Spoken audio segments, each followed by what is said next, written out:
Oke, saya mulai saja ya. Bismillahirrahmanirrahim. Assalamualaikum warahmatullahi wabarakatuh.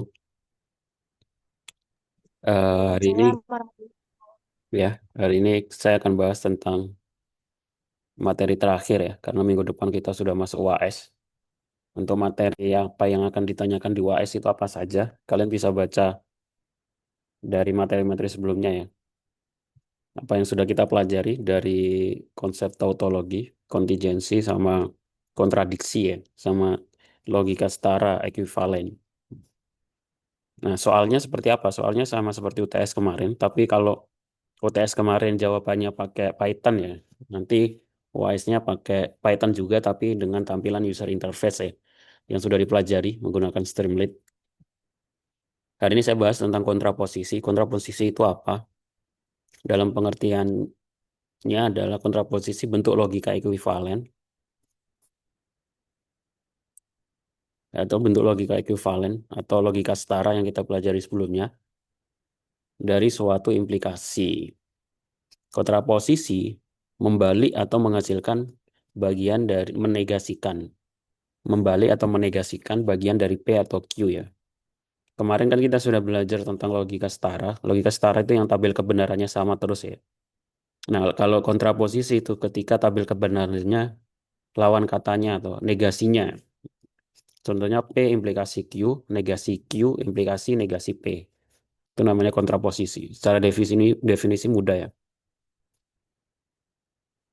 Contohnya apa? Contohnya ada variabel P, siswa rajin belajar. Kemudian Q, siswa lulus ujian. Kontraposisinya ya, jika siswa tidak lulus, maka tidak rajin belajar. Kenapa?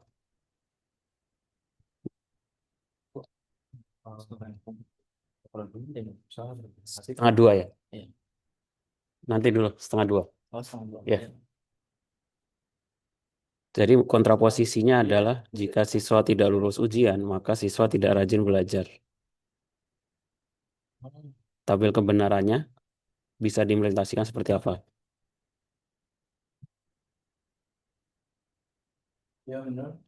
Oh, nah, kenapa kita belajar logika informatika? Logika informatika digunakan untuk pengambilan keputusan logis ya. Maksudnya apa?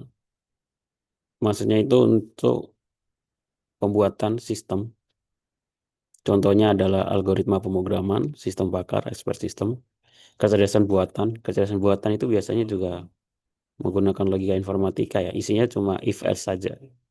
Sistem kontrol atau otomasi, penalaran dan sistem berbasis aturan, rule based system. Nanti kalian akan pelajari ini ya di di semester selanjutnya. Contohnya penalaran dalam kehidupan nyata, sistem dia bakar diagnosis penyakit. Jika demam dan batuk, maka kemungkinan infeksi saluran pernapasan.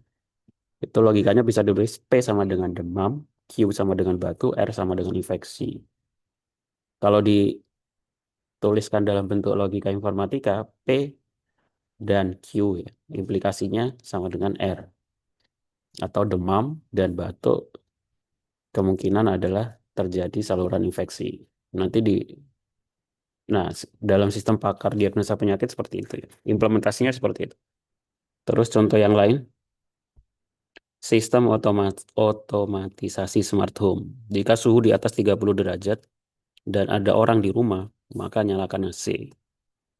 Logikanya, P sama dengan suhu, nah, variabel P adalah suhu, dan suhunya lebih besar dari 30 derajat, Q ada orang, maka R nyalakan AC. Jadi sebelum membuat sistem yang kelihatannya otomatis itu, sebenarnya dalamnya cuma logika sederhana ya, menggunakan konsep AND dan OR sama implikasi. Oke, untuk kisi-kisi UAS-nya gimana? UAS nanti seperti UTS ya, masing-masing dapat soal yang berbeda, kemudian diimplementasikan dalam bentuk user interface ya, seperti Streamlit yang kita pelajari kemarin. Jadi dibuat tampilannya seperti ini. Jangan lupa ditulis nama sama NIM di awal program. Kalau UTS kan hanya berbasis teks ya, menggunakan command line. Nanti UAS-nya sudah harus bisa menampilkannya dalam bentuk tabel seperti ini. Untuk bentuk tabelnya atau desainnya masing-masing terserah ya. Yang penting bisa dibaca. Oke, seperti itu. Ada yang ditanyakan?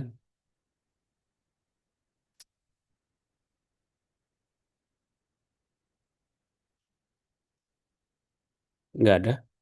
Jangan Untuk lupa ulang, ya. izin bertanya Pak, untuk ulangan sendiri nanti untuk pengetesannya itu maju sendiri-sendiri atau akan dicek oleh Bapak Untuk sendiri? UAS-nya, UAS-nya dibuat laporannya di PDF, kemudian diupload di e-kampus ya. Itu aja sih. Diberi waktu selama ulangan atau seminggu Pak? Sama seperti UAS kemarin, seminggu ya. Oke siap. Ada pertanyaan lain? UAS yang ditanyakan apa? Ini ya, konsep tautologi, kontingensi, kontradiksi, sama logika setara ya.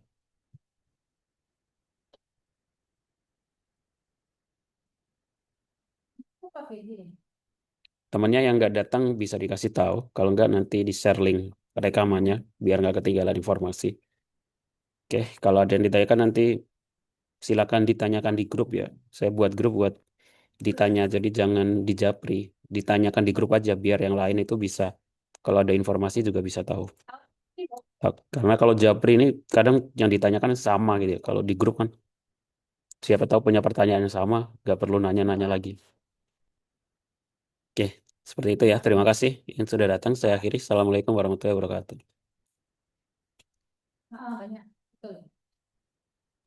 Waalaikumsalam warahmatullahi wabarakatuh.